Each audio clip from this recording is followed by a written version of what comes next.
Halo teman-teman, kembali lagi bersama aku Ima Sulaiman di channel YouTube aku ya guys. Nah, video kali ini aku mau ngebahas soal KIP kuliah, Kartu Indonesia Pintar Kuliah.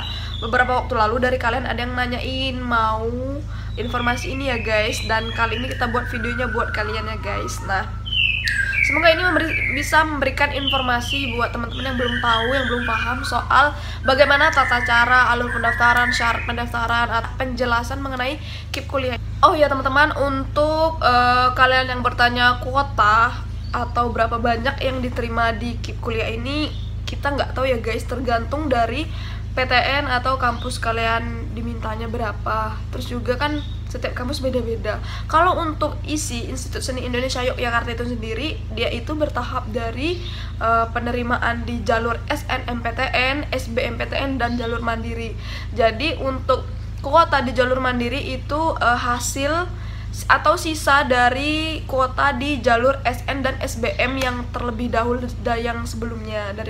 Jadi sisa dari itu ya guys, SN dan SBM, barulah sisanya bisa diterima di jalur mandiri yang KIP kuliah gitu. Untuk waktu pendaftaran ini aku lihat ya, aku cek di internet itu berdasarkan informasi yang tertera di laman resmi KIP kuliah. Pendaftaran akun siswa KIP kuliah telah dibuka pada atau sejak tanggal 8 Februari 2021 yang lalu sampai sekarang, berarti masih ya guys, masih dibuka hingga 31 Oktober 2021. Mungkin kalian tinggal menyesuaikan pendaftaran yang di kampus atau PTN yang kalian ambil itu kisarannya sampai tanggal berapa tutup pendaftarannya.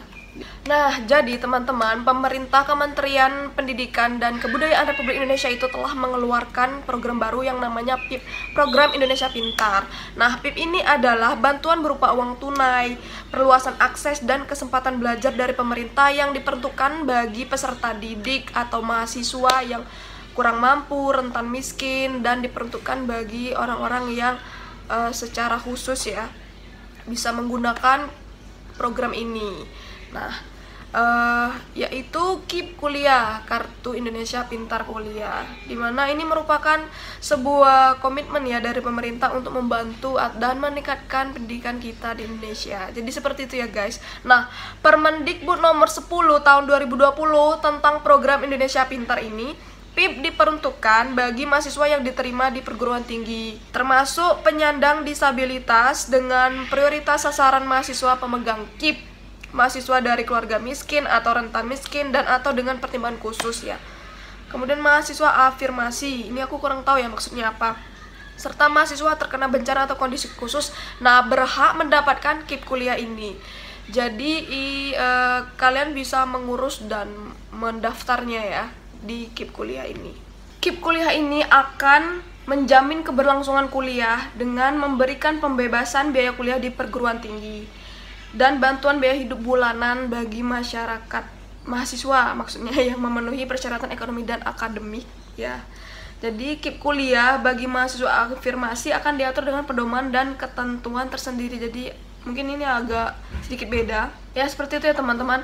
Kemudian lanjut saja, persyaratan penerimaan KIP kuliah. Jadi kalian kalau mau daftar KIP kuliah ada syarat-syarat tertentu ya guys yang harus kalian ikutin. Kalian masuk nggak dalam kategori syarat tersebut. Kalau enggak ya berarti kalian nggak bisa untuk daftar KIP kuliah, karena ini kan orang-orang tertentu yang memang betul-betul membutuhkan bidik misi lah ya. Kalau dulu itu kan bidik misi, karena sekarang udah ada KIP kuliah, jadi udah Kartu Indonesia Pintar pengganti bidik misi di sekolah, di kampus-kampus kalian. Jadi penerima KIP kuliah adalah siswa SMA atau sederajat yang akan lulus pada tahun berjalan atau lulus 2 tahun sebelumnya. Jadi yang siswa SMA atau kuliah juga mahasiswa yang lulus pada saat itu atau 2 tahun sebelumnya. Jadi kalian bisa menggunakan KIP kuliah ini ya, bisa mendaftar. Kemudian memiliki potensi akademik baik tetapi memiliki keterbatasan ekonomi yang didukung bukti dokumen yang sah. Jadi kalau kalian memang keluarganya kurang mampu, keluarga yang dalam keterbatasan ekonominya juga tidak dapat memenuhi, jadi kalian bisa daftar ini ya guys. Dalam artian kalian memang mempunyai potensi baik di bidang akademik maupun non akademik ya. Jadi ada apresiasi dari kalian ke pemerintah ke kalian. Kemudian lulus seleksi penerimaan mahasiswa baru dan diterima di PTN atau PTS pada prodi dengan akreditasi A atau B, serta dimungkinkan dengan pertimbangan tertentu pada prodi dengan akreditasi C. Oh, jadi maksudnya ya, mungkin lulusan seleksi penerimaan mahasiswa baru itu kalian harus lulusan dari sekolah yang terakreditasi A atau B lah setidaknya. Tapi kalau C mungkin masih dipertimbangkan. Fasilitas bagi kalian yang mempunyai KIP kuliah atau yang sudah terdaftar di KIP kuliah yang diterima, kalian akan mendapatkan biaya hidup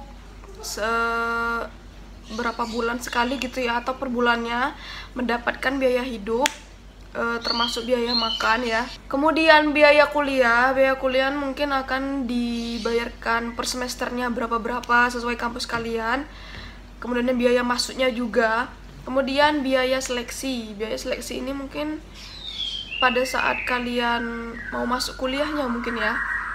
Kemudian ini ada juga pembebasan biaya pendaftaran seleksi masuk perguruan tinggi. Kalau kalian dari lulusan SMA sekolahnya dulu, kalian bisa masuk perguruan tinggi dengan biayanya dibebaskan. Kemudian pembebasan biaya kuliah atau pendidikan yang dibayarkan langsung ke perguruan tinggi. Kemudian bantuan biaya hidup sebesar 700.000.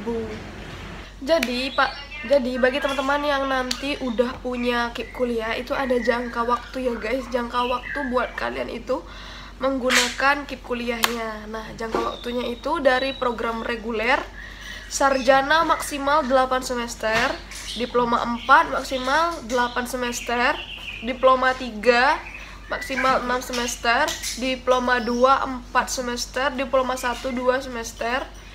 Kemudian juga ada program profesi ya, ini bagian kesehatan, yaitu dokter maksimal 4 semester, dokter gigi maksimal 4, dokter hewan 4, nurse 2, dan apoteker 2. Termasuk satu lagi guru 2 semester. Kemudian pendaftaran KIP kuliah. Nah, tata cara pendaftaran KIP kuliah untuk seluruh jalur masuk SNMPTN, SB, SNMPN, UMPN, dan Mandiri ya, dilakukan secara online melalui laman KIP kuliah, yaitu kipstripkuliah.kemendikbud.go.id. Pendaftaran juga dapat dilakukan secara mobile dengan terlebih dahulu mengunduh dan melakukan instalasi KIP kuliah mobile apps berbasis Android di Play Store. Jadi kalian bisa juga pakai sebuah aplikasi daftarnya jadi melalui aplikasi itu ya guys. Kemudian setelah kalian daftar nih melalui aplikasi atau sebuah sistem online, kalian memasukkan NIK, NISN, NPSN, dan alamat email yang aktif ya. Kemudian kalian melakukan validasi NIK, NISN, dan MPSN tersebut agar kelayakan mendapatkan KIP kuliah. Kemudian kalau udah divalidasi dan prosesnya berhasil, kalian akan mendapatkan nomor pendaftaran dan juga mengirimkan nomor pendaftaran dan kode akses ke alamat email yang kalian daftarkan tadi. Nah, kemudian kalian menyelesaikan proses pendaftaran di portalnya ya guys, atau Sistem Informasi Seleksi Nasional Masuk Perguruan Tinggi Negeri yang kalian ambil. Kemudian bagi calon penerima KIP kuliah yang telah dinyatakan diterima di perguruan tinggi negeri tersebut, kalian dapat melakukan verifikasi lebih lanjut oleh perguruan tinggi yang kalian ambil itu. Jadi ada beberapa bukti yang harus kalian siapkan agar kalian bisa lulus di KIP kuliah. Bukti ini juga harus kalian pikirkan ya guys. Bukti ini merupakan bukti keterbatasan ekonomi kalian. Jadi calon penerima KIP kuliah itu harus memperoleh beberapa item bukti ini buat jadi pertimbangan dari pemerintah, seperti kepemilikan Kartu Indonesia Pintar KIP berasal dari keluarga peserta program Keluarga Harapan atau PKH, kemudian pemegang Kartu Keluarga Sejahtera KKS, kemudian mahasiswa dari panti sosial atau panti asuhan, kemudian mahasiswa dari keluarga yang masuk dalam desil kurang atau sama dengan kategori 4 pada data terpadu kesejahteraan sosial DTKS. Aku kurang paham ini apa maksudnya.